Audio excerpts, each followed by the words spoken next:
ভিডিওটি উচ্চ মাধ্যমিক ছাত্রছাত্রীর জন্য ইতিহাসে ভালো নম্বর কিভাবে তুলবে। 1 নম্বর পয়েন্ট, যেগুলো বড় কোশ্চিন আছে সেগুলোতে আগেই দেখে নেবে পেপারে কত শব্দের মধ্যে লিখতে বলছে, সেই শব্দ অনুসারে লিখবে, বেশি লেখালেখি করবে না, তাহলে সময় নষ্ট যাবে। তাই জন্য যেইটুকু শব্দতে লিখতে বলেছে সেইটুকু শব্দতে লিখবে। 2 নম্বর পয়েন্ট হচ্ছে নীল কলম এবং কালো কলমে ব্যবহার করবে আর পয়েন্টগুলো কালো কলম দেবে, পয়েন্ট করে করে বড় কোশ্চেনগুলোকে নামাবে। 3 নম্বর পয়েন্ট হচ্ছে বানান ঠিক করার চেষ্টা করবে, কারণ ইতিহাসে অনেক বানান ছাত্রছাত্রীরা ভুল করে, তাই জন্য বলছি বানান ঠিকঠাক লিখবে। 4 নম্বর পয়েন্ট হচ্ছে বেশি কাটাকাটি করবে না, যদি কাটাকাটি হয়েও যায় তো একটা দাগে কাট করবে।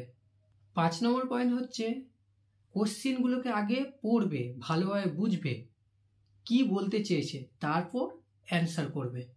ভুলভাল অ্যান্সার করে দিবে না, আগে কোশ্চেনটাকে ভালোভাবে বুঝবে তারপর অ্যান্সার করবে।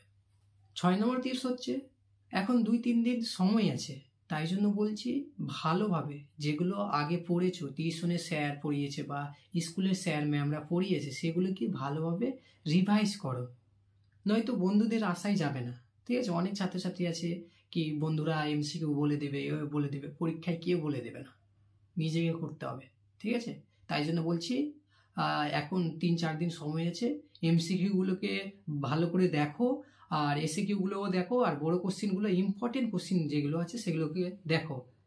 আমি হিস্ট্রি সাজেশনের ভিডিও একটা বানিয়েছি, সেটা আমি দিয়ে দেবো। ভিডিওতে যদি ভালো লেগে থাকে তাহলে সাবস্ক্রাইব করে দাও আর চ্যানেলের পাশে থাকো।